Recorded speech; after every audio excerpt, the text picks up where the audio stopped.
make this rather snappy, won't you? I have some very heavy thinking to do before 10 o'clock.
All right, welcome into Greenie Sports Cards Live, the world's first multi-stream broadcast for the hobby industry, and we are thrilled to be with you again on a Tuesday night here at 7 p.m. Eastern, as we do every Tuesday night each week, coming to you across a multitude of mediums that you may be checking in on, and that you can comment and interact and join the show, and we encourage that, whether you're checking in on Facebook or Instagram or perhaps even LinkedIn or the old Twitter, the new X, as it were, and many other points in between, including Twitch and who knows what else across the Sports Cards Nonsense Network. Of course, Greenie Sports Cards Live is presented by Collectibles on SI. We appreciate their partnership. We appreciate the partnership with Sports Cards Nonsense. And of course, if you want to master the world of sports cards collecting, Hobby 101 from Collectibles on SI is your go-to resource. So make sure you head on over there, check them out for the latest articles and all kinds of information on the hobby industry. Go to si.com/collectibles, part of the Sports Illustrated family. You can find it on SI. And of course, Sports Cards Nonsense and the Sports Cards Nonsense Network. So we appreciate you joining us. Again, as I said, you can comment on the show. We encourage that. If you have questions for our guest, of which there are plenty tonight, we've got a really exciting show for you. Greenie's going to check in with Card Show Live. We've got a number of shows across the country that we're going to update you on, sports cards, collectible shows, all points in between. So if you are looking for shows across the country, we'll give you a heads up on which ones are coming up this weekend and in the next couple weeks and where you can find those. And as a part of that segment, we'll welcome in Bo Thompson, he of 1 Million Cubs, and he's a part of the Madison Card Show. So we'll look forward to talking to Bo Thompson about his collectible experience and particularly that show and what you can expect up there in Madison. We've got a couple other shows coast to coast we'll update you on. Then we'll go ahead and welcome in our resident hobby expert, Joe Wismierski of Phoenix Card Shop. Joe, of course, also appears on Cut the Nonsense every Wednesday at 8 p.m. on the Sports Cards Nonsense Network. And Joe will bring us hobby news. We have about 12.932 million reasons for you to stay with us and check out the hobby news this evening. So we'll hear from Bo Thompson. We're going to hear from Joe Wismierski. We're going to hear from the man himself, Greenie. And then later on the show, we will welcome Tyler Danberg, an up-and-coming broadcaster who's got a number of exciting credits to his part already in his young career. And he's going to be on the sidelines this weekend for the Ohio State Buckeyes Texas Longhorn matchup, the highly anticipated matchup. Of course, Tyler with 97.1 The Fan in Columbus will talk to us about what he can expect from a storytelling standpoint on the sidelines and a little bit of his career. He's had a couple of really fortuitous and exciting calls in his career thus far. So let's get to it. Without further ado, we will welcome in the man himself, the namesake of the show, Steve Greenberg, aka Greenie. welcome back to your show, Greenie. Happy Tuesday, Jeremy. I appreciate you hosting the show and always inviting me as your first guest.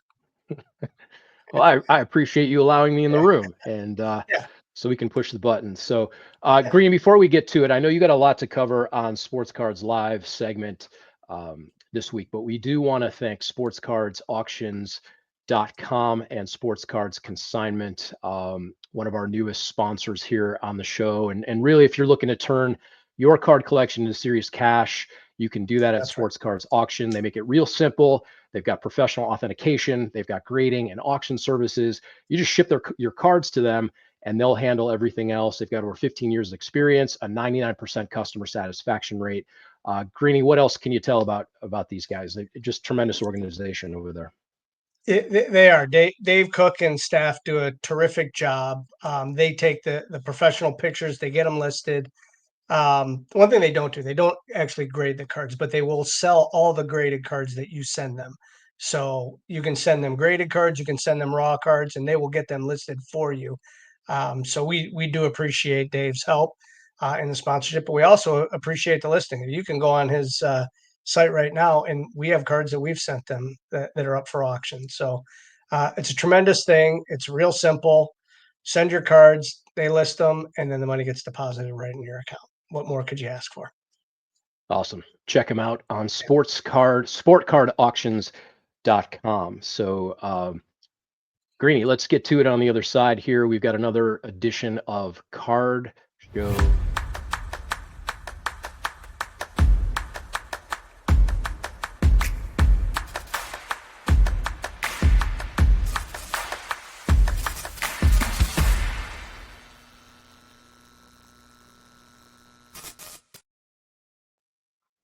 Yeah, well, welcome to another edition of Card Show Live, where we are going to preview several shows around the country, and you can hear what they are. You can visit their websites and determine what kind of shows you want to attend. There is no shortage of shows around the country. One of them is the Front Row Card Show, and they're kind of a newer over the last probably 5 or 6 years. Starting with shows in Vegas and Phoenix, but have expanded, and they have a 400 table show in San Diego this weekend. So, I mean, we're talking August 30, 31st, 400 tables. Then uh, the week after, September 6th, 7th, they go to Pasadena for another 530 tables. So, I mean, you want to talk about some major shows out there on the West Coast, right on the heels of the West Coast Card Show. So, there's a big one there. San Diego, August 30th, 31st, and Pasadena, September 6th and 7th. Another show, a newer kind of one, the Greatest American Sports Card Show, gas shows is what they call it on their website, in Oklahoma City, 400 tables, August 30th and 31st. So that's two shows already with 800 total tables. And then, one of the little smaller shows that I did want to mention, out in Enfield, Connecticut, at the American Legion. And the American Legion, that is one of your typical shows that have been around for ages and ages. Hotels, American Legions, but Alex Langlis of Ideal Cards. And the reason I wanted to mention his show, 70 Tables, is uh, I know Alex, and I've been around Alex for years. And as great of a show as he runs, is a greater guy that he is. So we wanted to show his show, Enfield, in Connecticut. So if you're in the East Coast and you want to take a little trip there, 70 tables with some powerful stuff, because I know some of the lineup of vendors that he has. So you look at some of those shows around the country, Front Row on the West Coast, Alex in Connecticut on the East Coast, and in the center of the country, you have Oklahoma City, and then Central. But North, we're going to talk about the Madison Card Show, which Bo Thompson of 1 Million Cubs has been running for several years. And I believe he'll tell you, but it's now moved to 250 tables. So why don't we bring Bo in? Let's talk a little bit about his show, how he prepares for it, and what people can expect with it.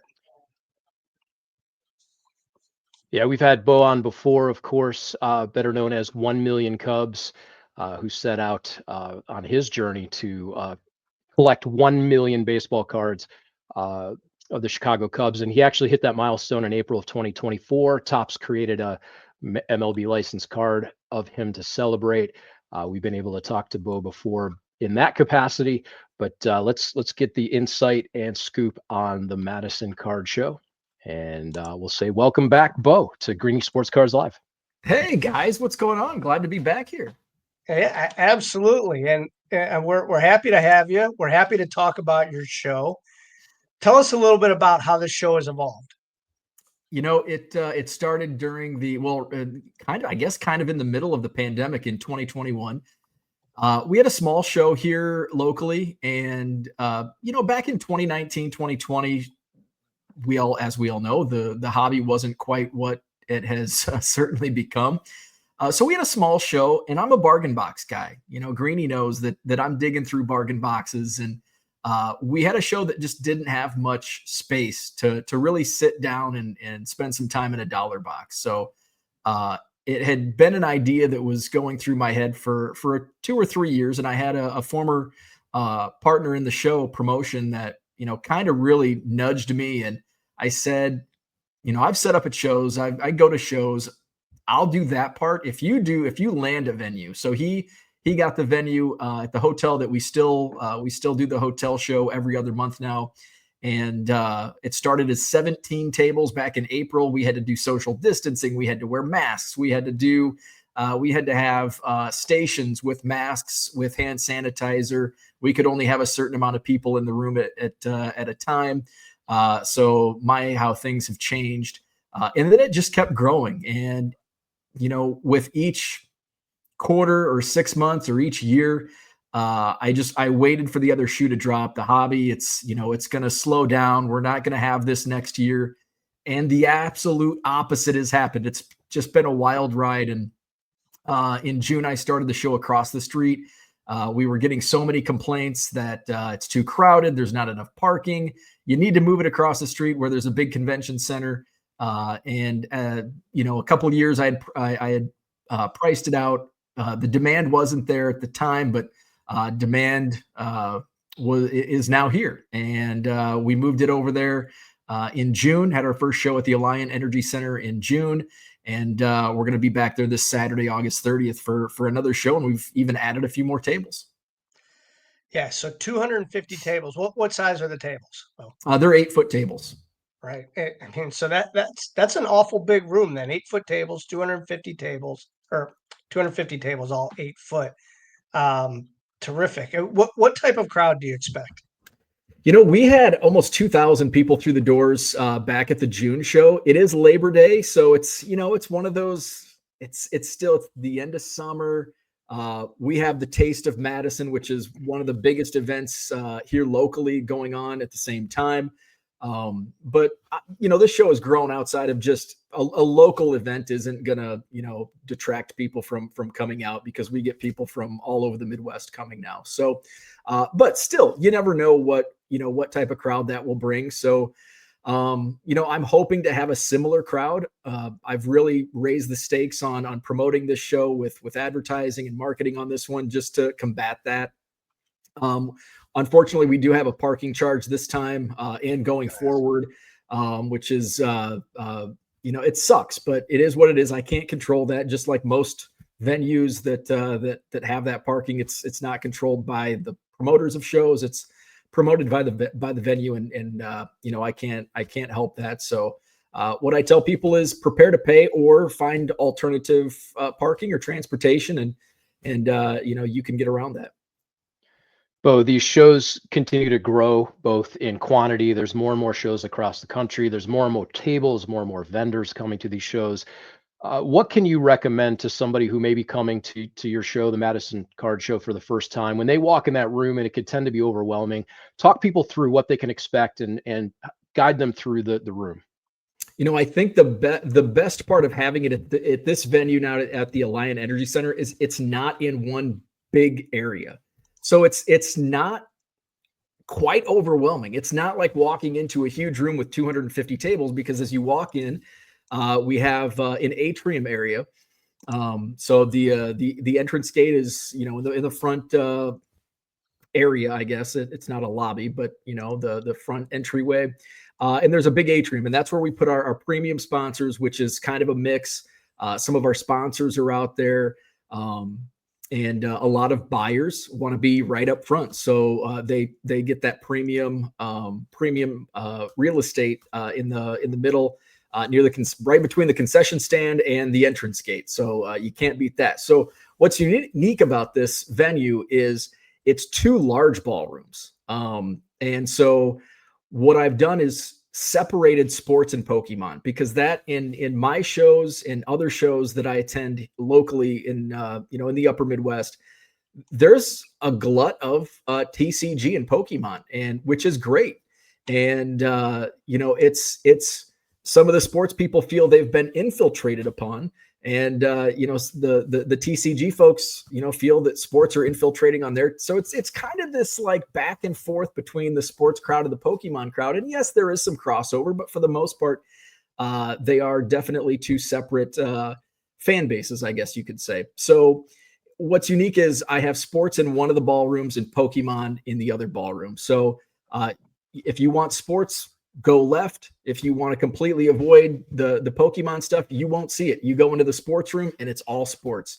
If you don't care about sports, you want TCG and Magic and Pokemon, you swing right, go into the TCG room, and you won't see sports. Now, there's going to be maybe a few Pokemon cards in the sports room. There's going to be some sports and maybe some unopened product, but for the most part, it's going to be completely separated in each room. Yeah, pretty really cool. I mean, how far is people from Chicago and like Green Bay? Like, how far of a drive would it be for them to come check it out? Green Bay is about right at 2.5, probably 2.5 hours from Green Bay. Chicago, from the parking lot to, I think most people are probably familiar with where the National is or where the Chicago Sports Spectacular. It's less than 2 hours from the venue to the Rosemont parking garage. It's probably an hour and 45 minutes.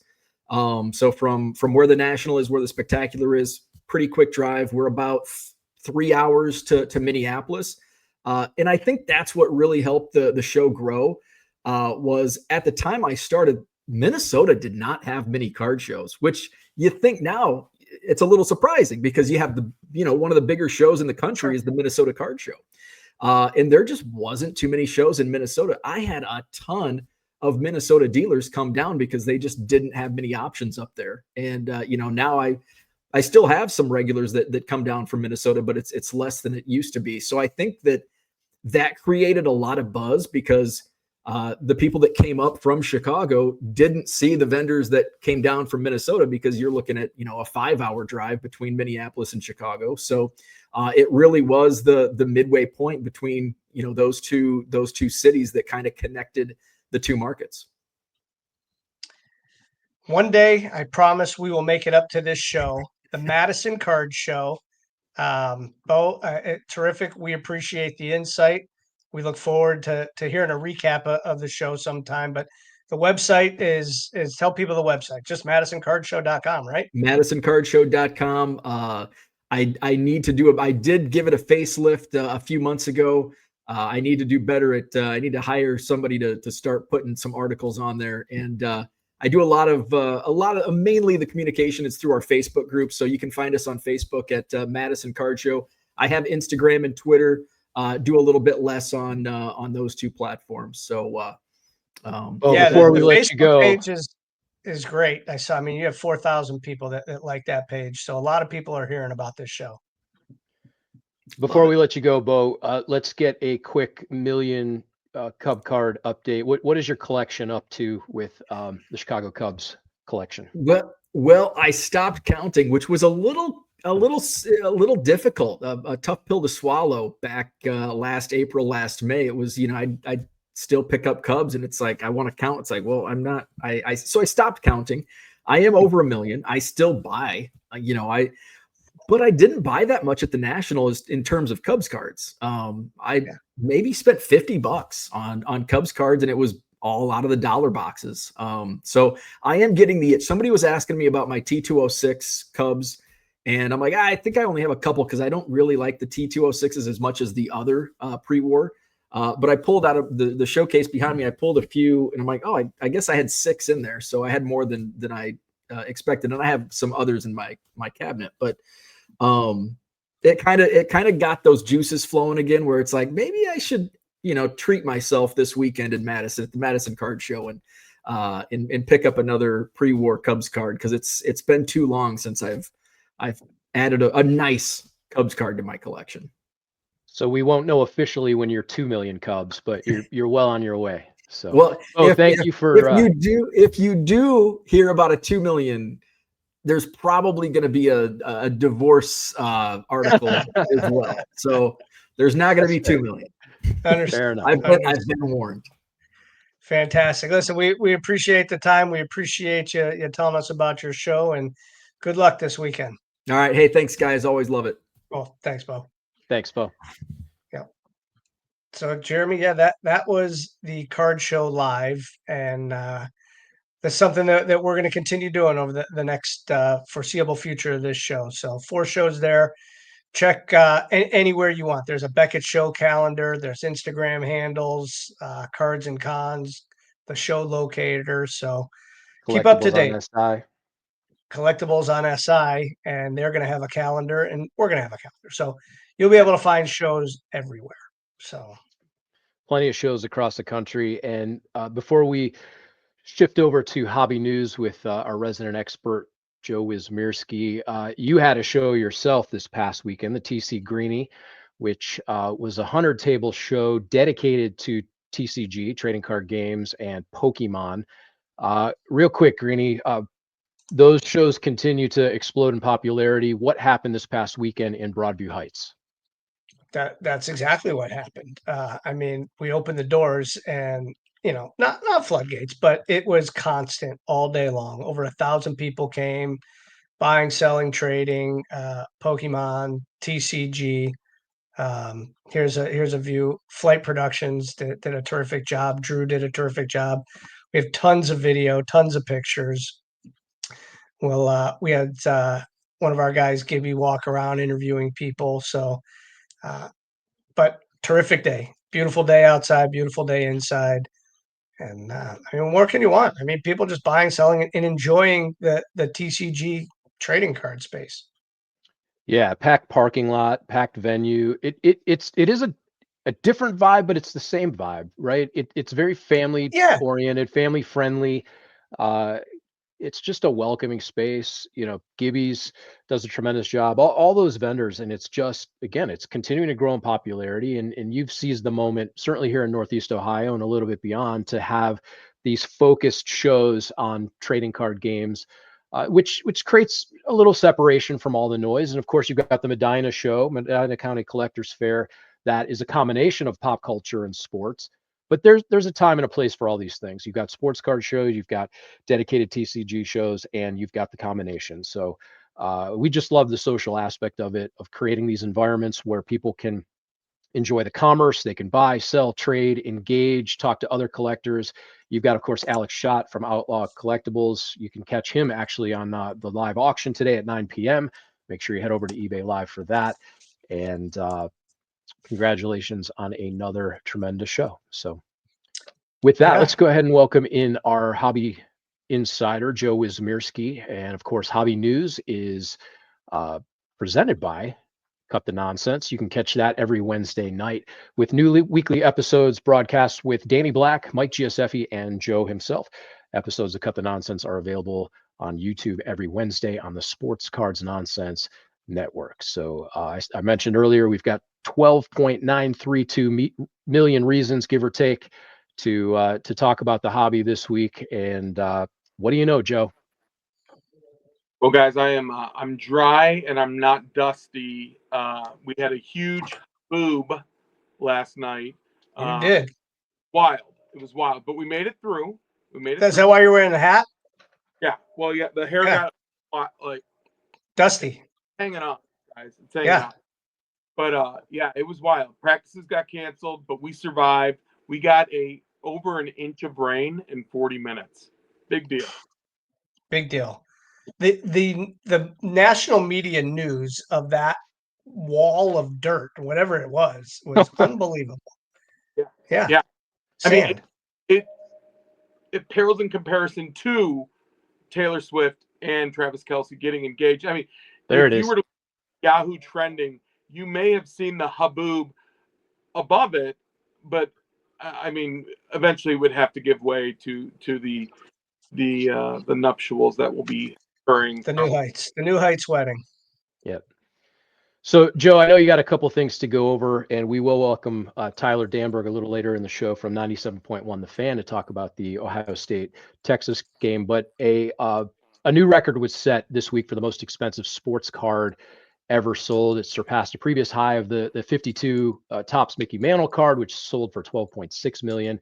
It just came out that Kevin O'Leary, aka Mr. Wonderful from the Shark Tank show, Matt Allen, also known as Shine 150, and one of O'Leary's business partners, Paul Warshaw, came out as the winning auctioneers. I think it was with Heritage of this 2007-2008 Upper Deck dual logo man featuring Michael Jordan and Kobe Bryant. It went for $12.932 million. What's your initial reaction to that? Well, and Greenie's a very humble man. He won't say it, but Greenie and I are both really upset because we were sniped right at the last point. I mean, we were at 12.4, and then at the 12th hour there, they came in and swooped in. They had a bigger allotment of money to play with. So it happens. You win some, lose some. And he won't. I fell asleep. Yeah, but what I will say is, and we talk about this on Cut the Nonsense too, and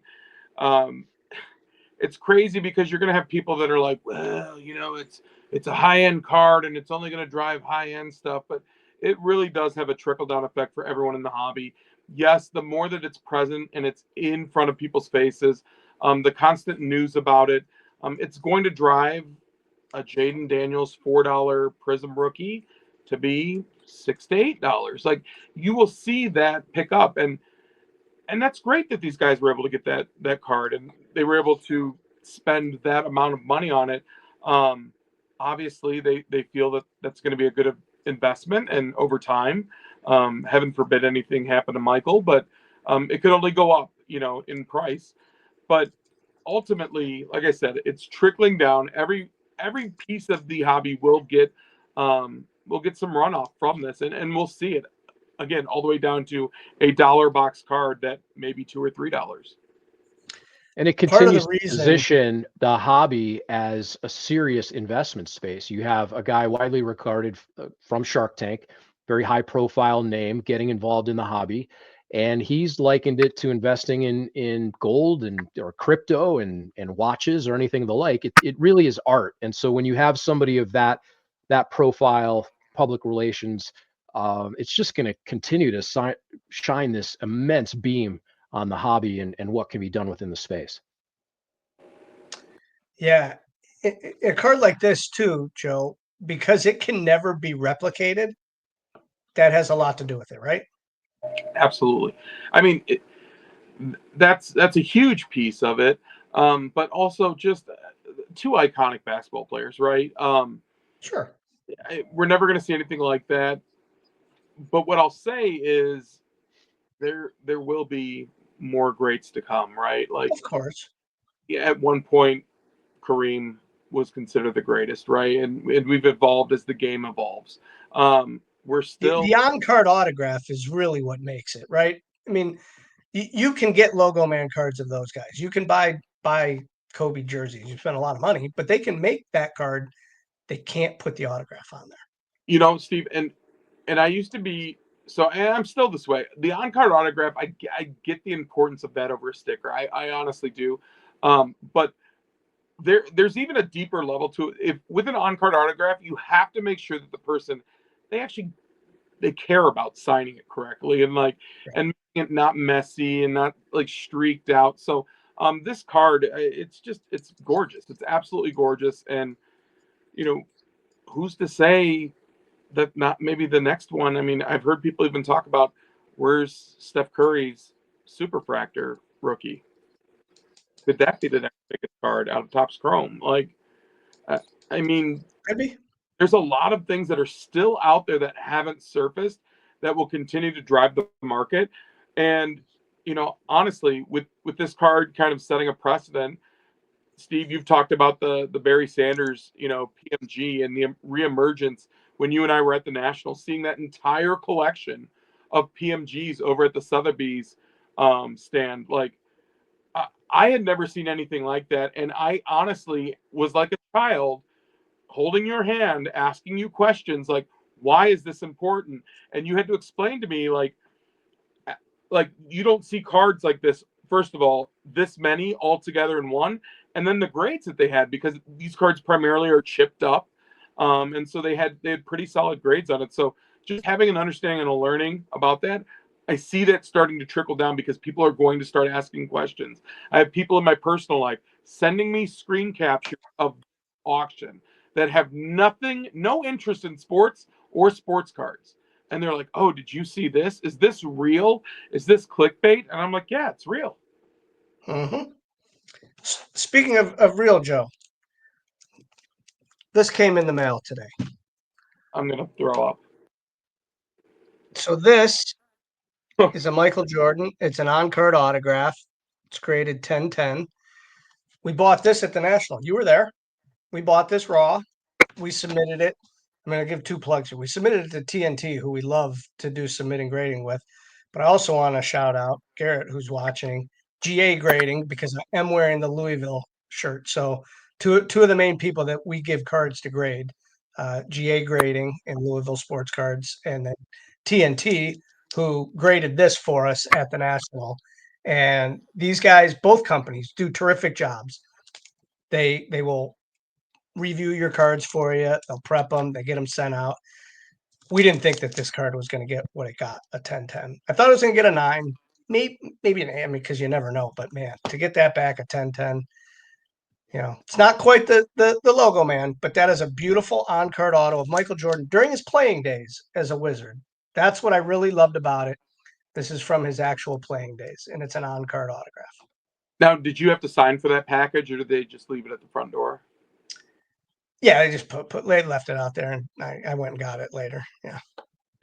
No, that's an gorgeous card. Again, and for people who don't know about that too, pulling back the curtain, Steve, he was comping the stuff out because there were more than just that card in there, and he was ready to walk away from that deal, and then something clicked. We were like literally 30, 45 seconds later, we happened to bump back into this person again, and he was like, "You know what? For that amount of money, I'm going to make the deal."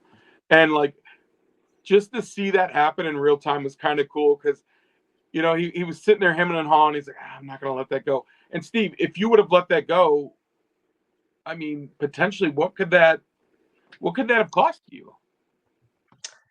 Yeah, I mean, in theory, I would have saved the money from buying the card, sure. But at the end of the day, we're going to make more than what we spent. So yeah, right. I mean, we did. We tried to walk away, and the guy made us a counter offer, and we just said, you know what? I'm not going to say no. It's close enough. Yeah, it was awesome. Yeah, it was. That was a fun deal to purchase. Steve, as what we have coming out this week, which is, so we do have Origins football. So we are now in 2025 football season.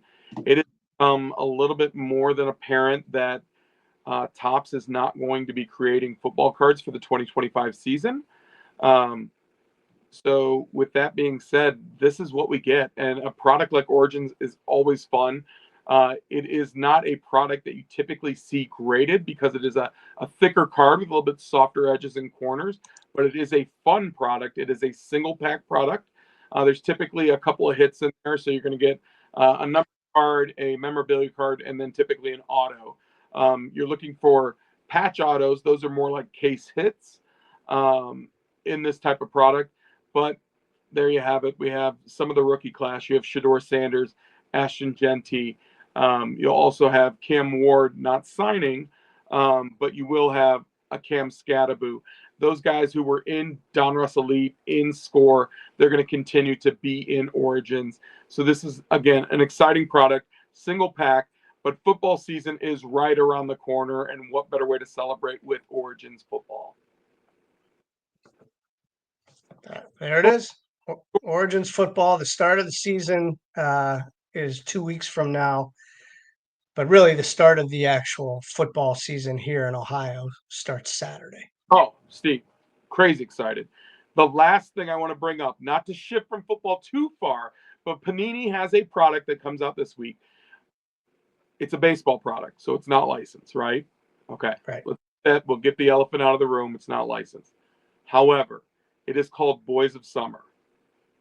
It is a very, very fun product. The cards are beautiful. They use that acetate finish. The patches are gorgeous. You guys can take a look here as we scroll through. Boys of Summer is a great product. It is not something that will kill the pocketbook typically, but because we do have a little bit of delay, they did push back Bowman Chrome to the end of September. This is going to kind of feed up that baseball need for us. So you do have access to rookies like Dylan Cruz on these beautiful patch autos, and just the cards and the craftsmanship. They're absolutely gorgeous, Steve. They are. They actually. I mean, I'm looking at the pictures now, and I mean, I would like to buy some of that stuff. Well, you can. Phoenix Sports Cards will have some for you. So Can't wait. I can buy that online. yeah, I'll take care of you. Okay.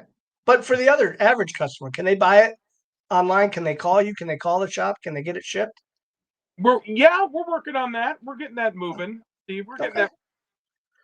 I We wanna- understand. I know the logistics. That's right. Service all of our customers, not only the ones walking through the store, but also online. But this should be a super fun product. Again, Panini will not short on the patches here. They're gorgeous. We just need to get to that point of, are they player worn or game used? That's right. Joe, Very we appreciate, as always, you joining us, and to give everybody a little bit of a peek behind the curtain, it has been pure chaos this week for some reason on the tech side, and we want to apologize. There's issues with Facebook and Instagram. We've got formatting issues on Twitter. Nothing is normal about this week, so we appreciate everybody sticking with us, and we certainly will get this right for the replay. We'll reproduce that as well, but something's in the air. I don't know if it's a solar flare. I know you guys had some fun with your show, which can be seen when? We can be seen Wednesday at 8 p.m. Eastern Standard Time. Jump in, comment just like you guys do here on Greenie. Pretty good banter back and forth. I will give you a little tidbit. I go after the clever Cuban because he is a U of M fan, and as a Buckeye, I don't take kindly to people cheering for Ohio or for Michigan or even saying "Go Blue." So the Buckeyes win this week too. Put it down. We're winning by 10 plus this week at home in the shoe. Put the Buckeye on. Put him on. Put Brutus on. Oh, Thank wait. you. I-O. I-O. Thanks, Joe. All right, Joe. Thanks for joining us. Heck of a segue there too for our next guest coming up, Tyler Danberg of 97.1 The Fan. Before we bring him in, we'll give you a quick little rundown. I mentioned earlier, Tyler is on a superstar fast track in the world of reporting and play-by-play. Currently with 97.1 The Fan, he'll be on the sidelines this weekend for the Ohio State Texas game. This past year, he served with the Lake County Captains. He's been with the Buckeye Network, Ohio News Network, when he was in school, and this year he'll also call Buckeye women's basketball and baseball games. And we'll give you a little bit of a taste of fortuitous timing that Tyler was a part of this summer when the #1 overall draft pick Travis Bazzana made his debut this summer with the Lake County Captains. And walk number 3 on the day. 9-5 Captains. Worcester sets at the shoulders and throws. Bazzana hammers it deep right field. This ball is history. Home run #1 for draft pick #1. And it's a grand slam. You can't script this any better. And with that, we'll go ahead and welcome in Tyler Danberg. Speaking of scripting it any better, Tyler, how about that? You got a play-by-play gig with the Lake County Captains, and you get to call Travis Bazzana's first home run, which turned out to be a grand slam. still pinching myself. And it was really cool, Jeremy and Greenie. First off, great to be with you guys, and thanks for having me. Getting to see Travis's rise in real time in the Cape Cod Baseball League a year before, that was really the summer where he surged up the draft boards, and anybody who saw him out on the East Coast was thinking, this guy could be the #1 pick. We saw him have a 6-for-7 day with 9 RBIs, 2 home runs. And in that moment, my good friend and partner, Joe Pratt, who's doing AA baseball with the New Hampshire Fisher Cats out in the Eastern League, we look at each other and said, that guy could be a #1 pick. And that he did. And he's a special talent, but he's a special person as well. It's really cool to see him already in AAA with the Columbus Clippers. Yeah, it is. It's terrific. We hope to see his rise.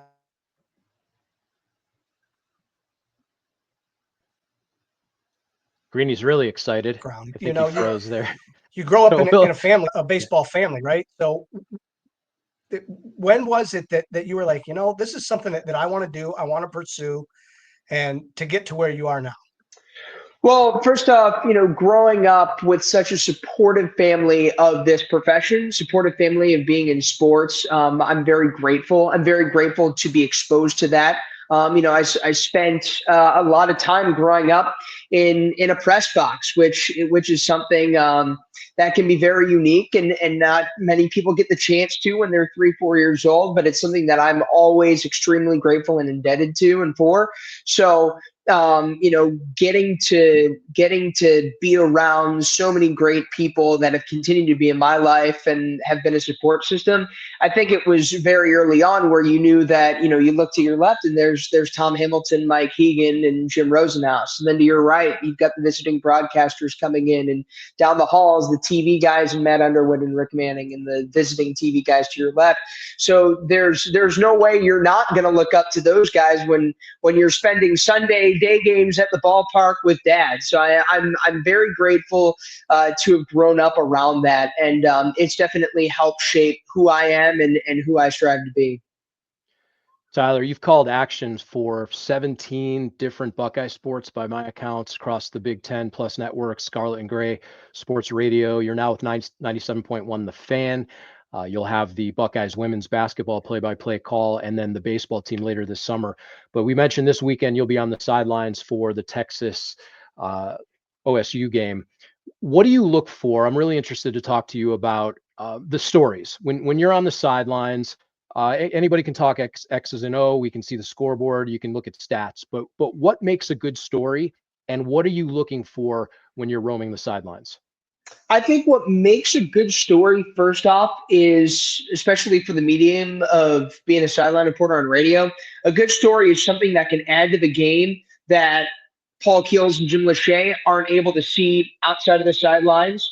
That's something that the sideline reporter can help bring to. Now, again, it's easier said than done, but that's going to be something that I'm going to hope to bring. I think the stories, again, are something that the listener can't see when you're on radio. So it's our job to help bring that to life, to help and paint the picture. This is going to be a really special day for the university, for the athletic department, for college football. To think that there is a top 3 matchup, the first time that's happened in a season opener since 2017, is really special. And when you've got 2 blue blood programs, that means the stars are going to be out. I remember the Notre Dame game, guys, in 2022, week 1.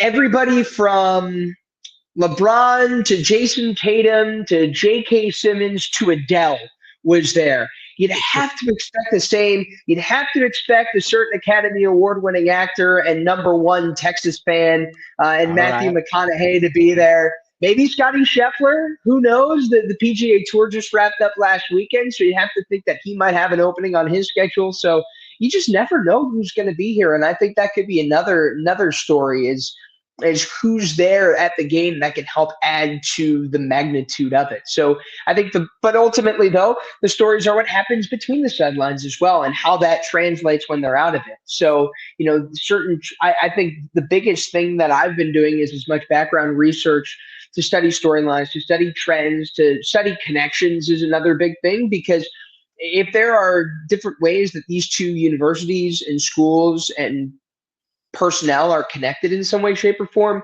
that can help add to your observation. That's things that people don't pick up. I mean, I understand week to week you don't have a lot of time, but you've had 7 months to prepare for this game.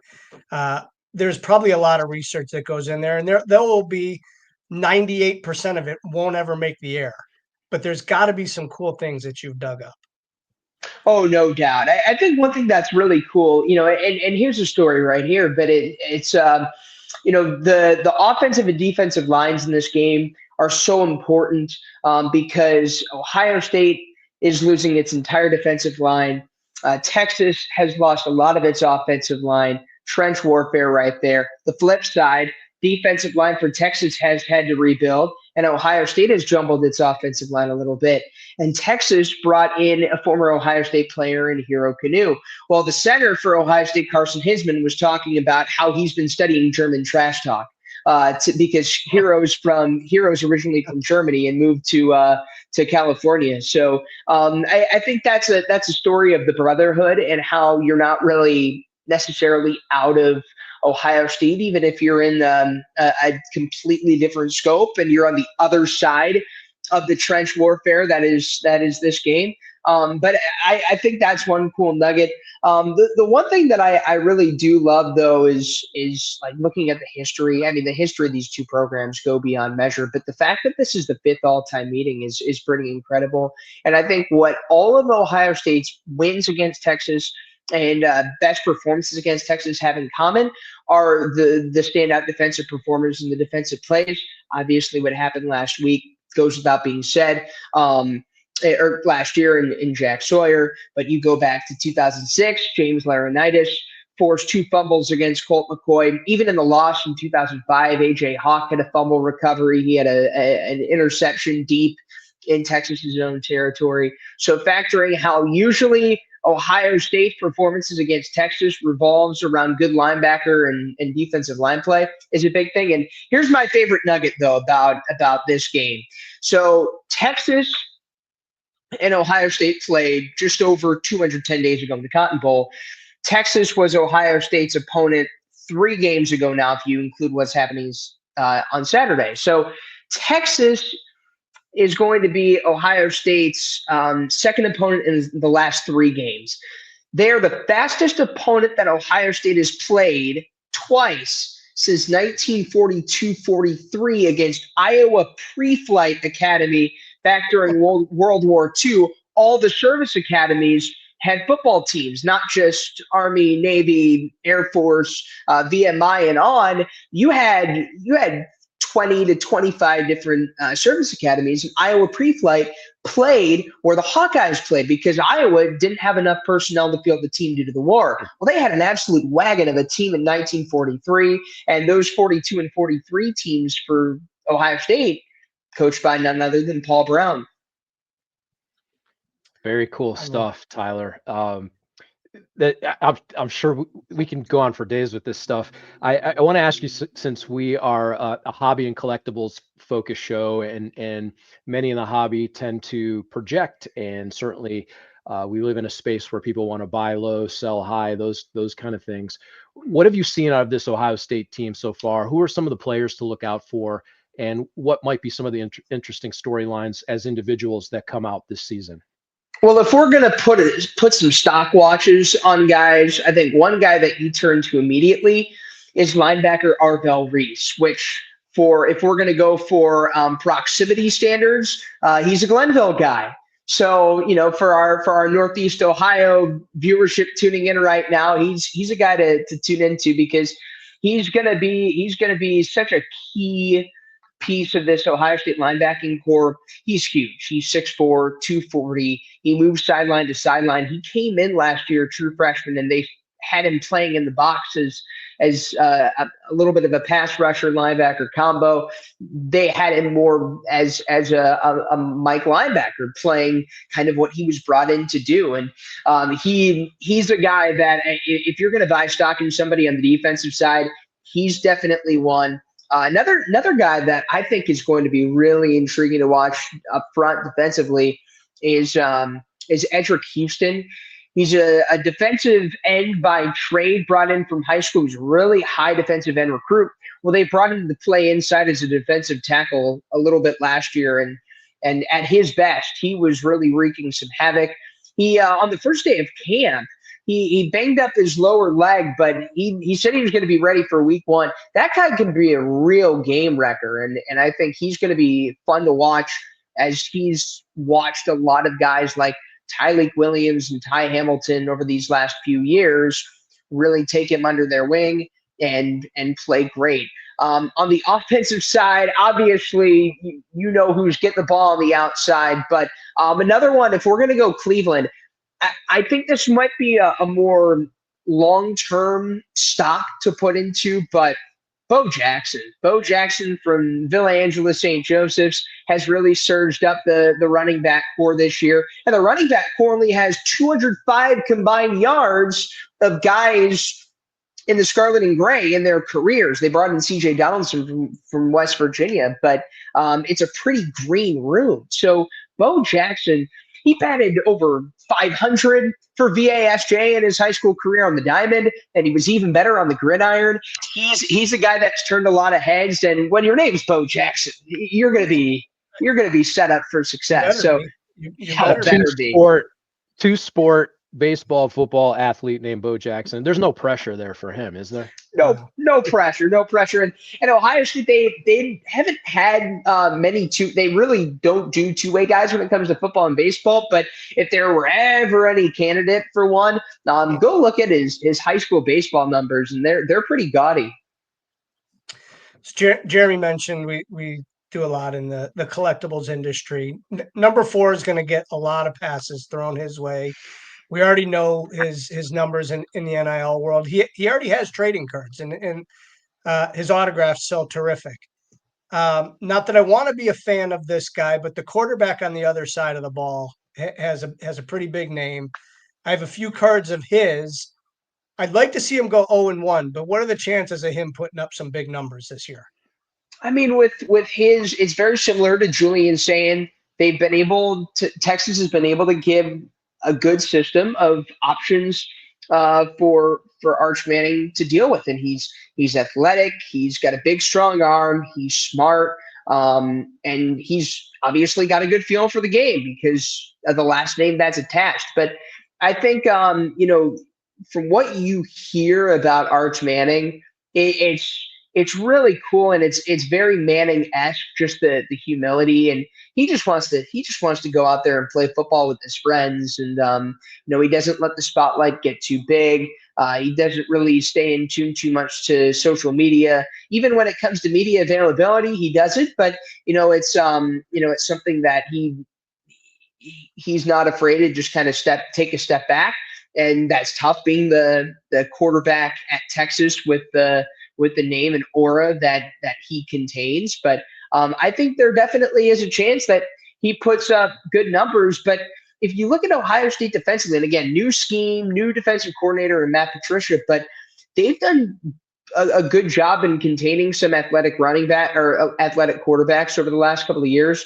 So I think it just depends on how the defensive backfield can keep Arch contained, how the linebackers can really just keep him in the pocket and not force him to take advantage of some broken plays. But I think there's certainly a good chance that Arch Manning could have a great game. But there's just so much unknown in this ball game, and an inexperienced offensive line in front of him. So there's just so much up in the air that you're really not sure, guys, how he's going to do. But that all makes for a really fun Saturday afternoon. Tyler, you're going to roam the sidelines in the horseshoe this season. You're going to call the women's basketball games, and then you'll transition over to baseball. What are the similarities in your preparation, and what are the differences? So those are 3 very distinct sports. Talk a little bit about how you approach calling each of those games in similar fashion, or the differences in preparation.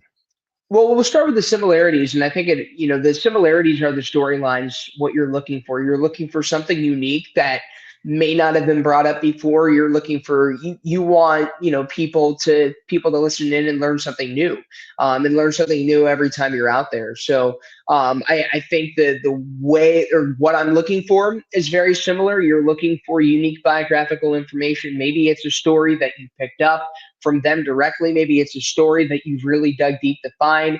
Maybe it's some that you just had to kind of do by yourself using some minimal baseline information. And it's amazing what curiosity can do. So I think those are similar. But then again, it's how you tell those stories and it's how you relay that information that's so different. Sideline, you've got 15 to 30 seconds to do that, and it more is pertinent to what you're observing and seeing in the game. Women's basketball, you're not just trying to give some of that, but you want to make sure that you're painting the picture and making sure that you're giving the time and scoring quarter and doing it as much as you can and really providing the geography of the court and following the basketball. So that's tough to follow along with and tell stories at the same time. And then on top of that, you've got a great analyst to work with. Kristen Watt, Katie Motter-Henniger, they're two really good analysts where when you've got some downtime, especially at the free throw line, your goal is to set them up. And then on the baseball side, tapping into the baseball mind of Bob Spears, who was a former Buckeye captain, that's going to be really fun. And that time, you're going to have a little bit more time to create that rapport, and you're going to have more time to create that storytelling mechanics that comes with the slow pace of baseball. So I think the similarities are how you're preparing and what you're looking for, and then the difference is how you're giving it in the time that you have to give it in time with. Three tremendous sports. When you look, we'll go to the women's basketball. When you see an Ohio State playing USC and Oregon and it's a conference game, what are you thinking? I'm thinking, wow, did not have that on my bingo card when I was 5 years old, but this is really cool. I think first off, a major shout out to the people that put together the schedule, the people that put together the budget for the travel and to coordinate the travel that comes with this, the equipment services departments for having to do everything and anything they can to make sure everybody is taken care of when they're on the road, the directors of basketball operations, because this might not have been something that they signed up for 4 years ago. But so first off, credit goes to that. I think Ohio State basketball, what makes it so unique and what makes it so exciting to come back and call it again is that it's different from a pace standpoint than a lot of other teams around college basketball because of the Kevin McGuff full court press. That full court press is a blessing and a curse for a radio broadcaster because you've got like no time. But it's such a fun, entertaining, suffocating style of play that I'm really excited to come back and call again, because once you get the reflex and the feel for it, it's so fun because it could be a game against a mid-major opponent in November, or a top 10 matchup against UCLA in February. They make the first couple buckets of the ball game and they just go right to the baseline and start pressing. So that's really fun. So there's so much that goes into it, but I'm really excited to be back calling Ohio State women's hoops. Tyler, we really appreciate you joining this evening. We're thrilled to follow your journey. We're proud of you. You'll be on the sidelines this weekend, and don't forget to have fun too. I know you put in the work. You're going to work really hard, but take a minute to look around, catch your breath, and enjoy the ride.